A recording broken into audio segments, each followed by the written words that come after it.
សួស្តីនៅក្នុងវីដេអូនេះយើងនឹងធ្វើការចែករំលែកបទពិសោធន៍នៃការហោះហើរជាមួយក្រុមហ៊ុនអាកាសចរ EVA Air ដែលបងប្អូនមួយចំនួនហៅថា EVA Air ពីទីក្រុងភ្នំពេញទៅកាន់ទីក្រុងប៉ារីសប្រទេសបារាំងជាមួយនឹងការ layover នៅតៃវ៉ាន់រយៈពេល77ម៉ោងហើយនៅចុងវីដេអូយើងនឹងធ្វើការ review បទពិសោធន៍របស់យើងជាមួយ EVA Air ទៅលើចំណុច3យ៉ាងដែលមានដូចជាសេវាកម្មកន្លែងអង្គុយនិងម្ហូបអាហារចាំមើលថា EVA Air នឹងទទួលបានផ្កាយសរុបពីយើងប៉ុន្មានដែរកុំបងអង្គយូរតមកទស្សនាវីដេអូនេះទាំងអស់គ្នា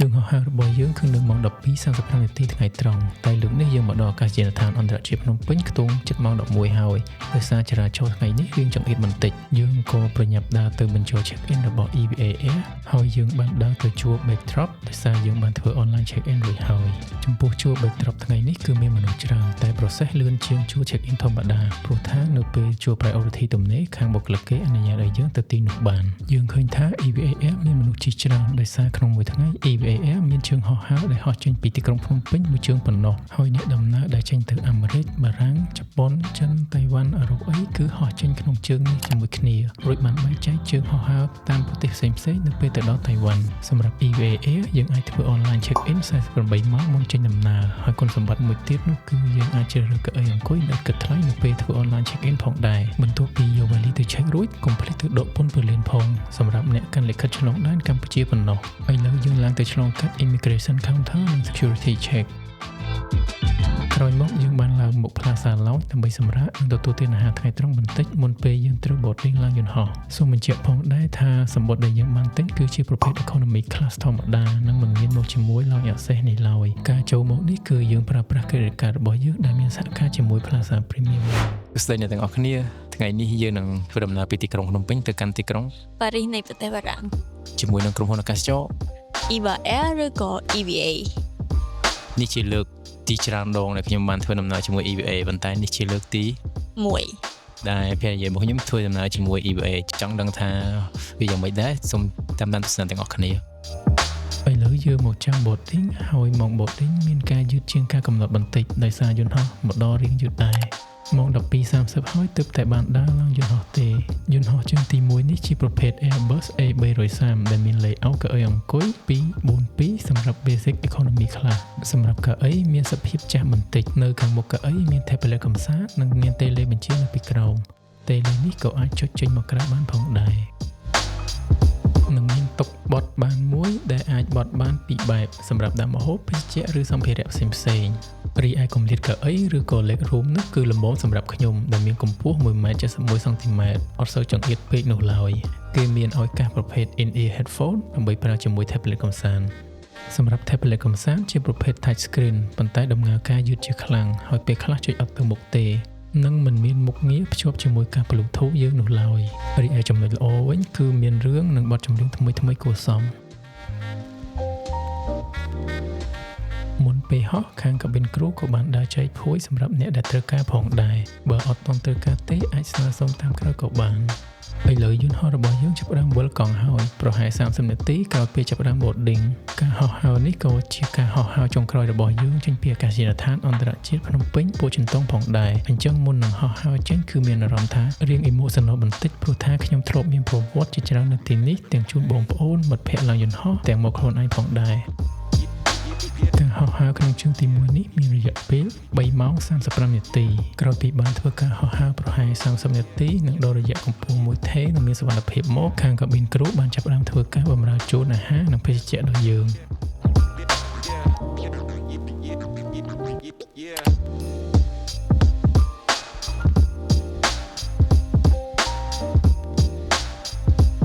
យើងបានជ្រើសរើសយកសាច់គោជាមួយដំឡូងមួយនិងបាយសាច់មាន់មួយ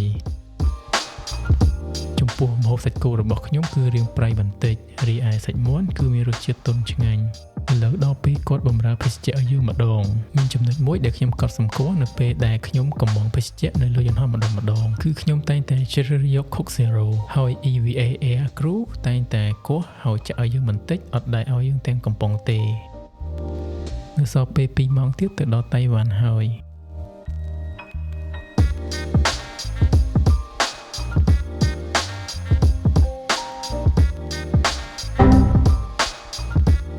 ជាទស្សនវិជ្ជានៅក្នុងបន្ទប់ទឹក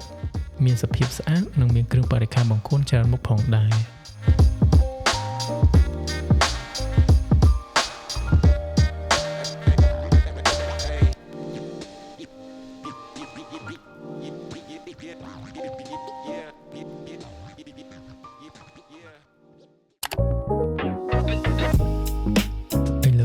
ចុះចតនៅអាកាសយានដ្ឋានអន្តរជាតិតៃវ៉ាន់តោយួនហើយយើងបានដើរទៅជិះ Skytrain ទៅ Terminal 2ដើម្បីទៅដល់ Gate រងចាំឡើងយន្តហោះជើងទី2របស់យើង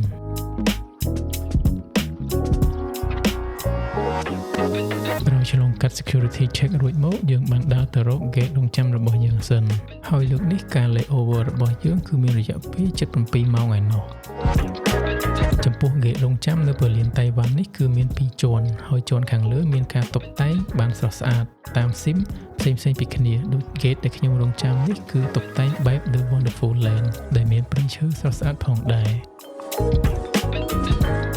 ឥឡូវយើងដើរមើលព្រលានគេសិនដោយសារអត់ទាន់មានកន្លែងអង្គុយ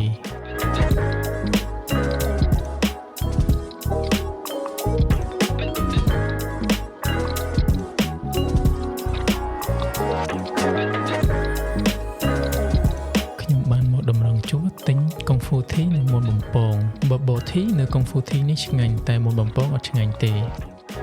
បើចេះលេងព្យ៉ាណូអាចមកអង្គុយលេងនៅទីនេះបានតែយើងអត់ចេះលេងទេដូច្នេះយើងក៏មកអង្គុយធ្វើការមុខលេខយើងវិញ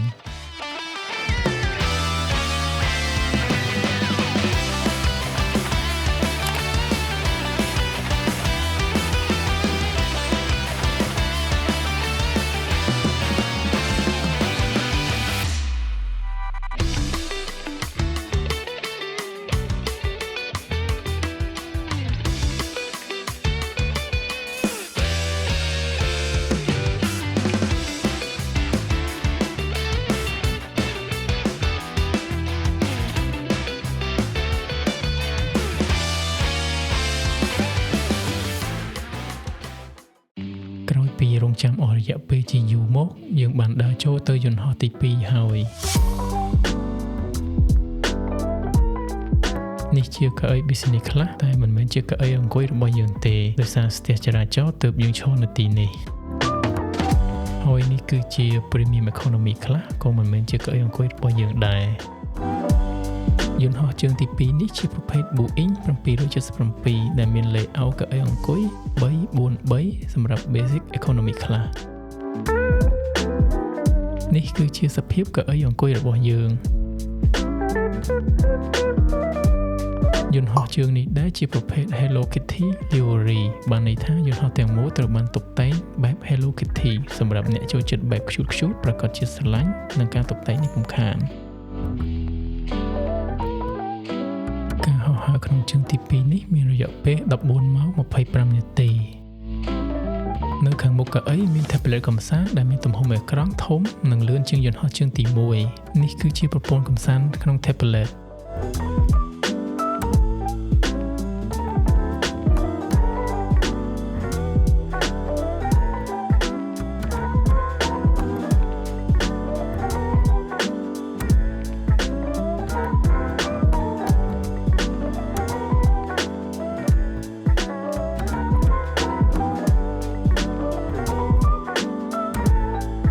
tip នៅក្នុង tablet នេះយើងក៏អាចចូលមើលមុខម្ហូបដែលគេនឹងត្រូវចែកជូនមុនបានផងដែរអត់ចាំបាច់ពិបាកសម្រាប់ចិត្តភ្លាមនៅពេលគេសួរថា beef or chicken នោះឡើយសម្រាប់ការហោះហើររយៈពេលយូរនេះគឺមានការបម្រើអាហារនិងភេសជ្ជៈចំនួន2ដងនិងមានការចែកជូនអាហារសម្រន់1ដងផងដែរ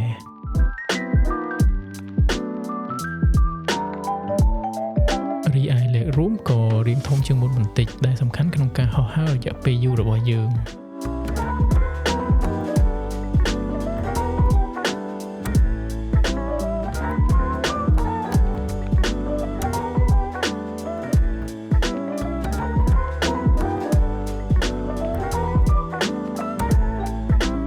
យន្តហោះចាប់ផ្ដើមវិលកង់ហើយ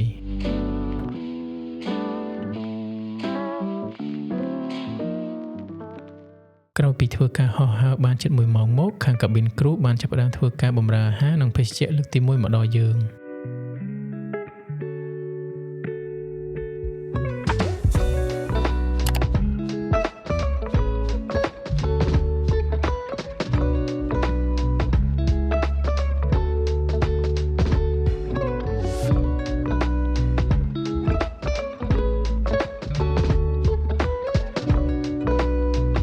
នេះយើងបានកំងបាយជាមួយឆាសាច់ជ្រូកជូរអែមដូចគ្នាការតុបតែងបែប Hello Kitty មិនមែនមានតែនៅខាងក្រៅនោះឡើយសូម្បីតែក្រដាសទ្រាប់ម្ហូបសមស្លាបព្រានិងកែវក៏មានរូប Hello Kitty និង Friend ដែរសម្រាប់រសជាតិម្ហូបលើកនេះខ្ញុំអត់សូវចូលចិត្តប៉ុន្មានទេគឺវាមានរសជាតិខុសពីរសជាតិដែលខ្ញុំធ្លាប់ញ៉ាំពីមុនឥឡូវយើងមកមើលស្ថានភាពក្នុងបន្ទប់ទឹកម្ដងមានសភាពស្អាតធម្មតានិងមានគ្រឿងបរិក្ខារបង្គន់មួយចំនួនផងដែរក្រោយពីបញ្ចប់ការបម្រើអាហារនិងភេសជ្ជៈលើកទី1មកគេក៏បានបិទភ្លើងឲ្យយើងសម្រាក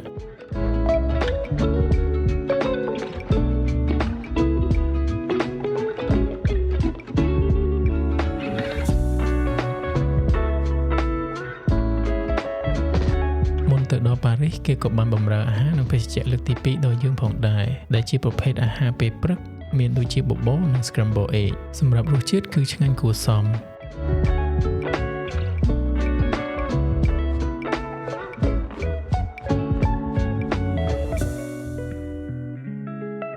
ឥឡូវយើងបានមកដល់គៀកប៉ារីសមែនតែនហើយនេះគឺជាទិដ្ឋភាពប៉ារីសពីខាងលើយន្តហោះ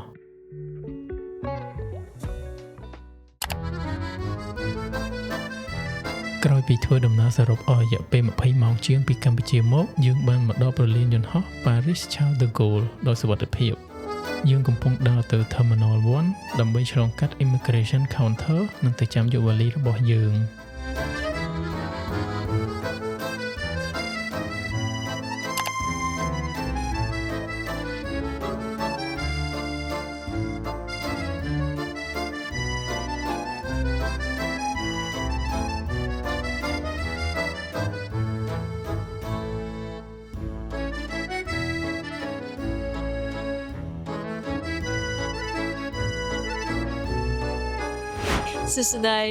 សួស្តីឥឡូវនេះយើងមកដល់ព្រលាន Charles de Gaulle ទីក្រុងប៉ារីសហើយក្រោយពីធ្វើដំណើរអស់រយៈពេល20ម៉ោងជាងទាំង layover នៅតៃប៉េ Yes ចឹងឥឡូវពងចាំយកវ៉ាលីតទៅពីយកវ៉ាលីហើយយើងនឹងធ្វើការ review airline ទាំងអស់បាយឥឡូវនេះដល់ពេលយើង review បទពិសោធន៍ការធ្វើដំណើររបស់យើងជាមួយក្រុមហ៊ុនអាកាសចរ EVA Air ហើយទី1សេវាកម្មជើងហោះហើរទី1យើងឲ្យ 4.5 លើ 5 និងជើងហោះហើរទី2យើងឲ្យ 4.5 លើ 5 ដូចគ្នាចំពោះសេវាកម្មគឺល្អទាំង ground staff និង cabin crew គាត់មានការរួសរាយរាក់ទាក់និង helpful នៅពេលដែលយើងមាន request អ្វីមួយគឺគាត់រាយនឹងធ្វើឲ្យយើងទី2កន្លែងអង្គុយជើងហោះហើរទី1យើងឲ្យ 3.5 លើ 5 ជើងហោះហើរទី2យើងឲ្យ 4 លើ 5 ចំពោះកន្លែងអង្គុយក្នុងយន្តហោះទាំងពីរគឺមានភាពទូលាយនិងមានកម្រិតកៅអីល្មមគួរសមហើយកៅអីអង្គុយក៏មិនចាស់ពេកដែរអ្វីដែលយើងមិនពេញចិត្តនោះគឺ tablet កំសាន្តដែលពុំមាន feature ថ្មីដូចជា Bluetooth headphone ឬ voice together នោះឡើយជាពិសេសក្នុងជើងហោះហើរទី1 tablet ពិតជាដំណើរការយឺតជាខ្លាំងខ្ញុំសង្ឃឹមថាក្រុមហ៊ុននឹងមានការ update លើ tablet និងប្រព័ន្ធកំសាន្តឲ្យទំនើបជាងនេះទី3ម្ហូបអាហារជើងហោះហើរទី1យើងឲ្យ 3.5 លើ 5 ជើងហោះហើរទី2យើងឲ្យ 4 លើ 5 ចំពោះម្ហូបអាហារក្នុងជើងហោះហើរទី1ម្ហូបដែលខ្ញុំទទួលបានគឺរាងប្រៃបន្តិចរីឯជើងហោះហើរទី2វិញមុខម្ហូបទី1គឺយើងអត់ចូលចិត្តរសជាតិនោះឡើយចំណែកអាហារពេលព្រឹកមានរសជាតិឆ្ងាញ់ជាងយើងក៏ពេញចិត្តនឹងការតុបតែងបែប Hello Kitty ក្នុងជើងហោះហើរទី2ផងដែរសង្ឃឹមថាការគ្រប់គ្រងរសជាតិម្ហូបអាហារនឹងមានភាពប្រសើរជាងនេះចំពោះវ៉ាលីដែលគេអនុញ្ញាតសម្រាប់កៅអី Basic Economy ខ្លះរួមមាន Carry On ទម្ងន់7គីឡូចំនួន1និង Check Bag ទម្ងន់23គីឡូចំនួន2សម្រាប់តម្លៃនៅពេលដែលយើងទិញគឺរៀងធូរថ្លៃជាង Airline ផ្សេងៗផងដែរអញ្ចឹង overall rating យើងសម្រេចឲ្យ EVA Air កាយ4លើ5យើងសង្ឃឹមថានៅពេលដែលយើងធ្វើការហោះហើរជាមួយ EVA Air លើកក្រោយនឹងមានការ update លើប្រព័ន្ធកំសាន្តនិងការគ្រប់គ្រងរសជាតិម្ហូបអាហារឲ្យបានប្រសើរជាងមុនផងដែរកុំភ្លេច subscribe YouTube channel របស់ខ្ញុំដើម្បីទទួលបាន vlog ដើរកម្សាន្តនិង review បន្ថែមទៀតអរគុណនិងជួបគ្នានៅវីដេអូក្រោយ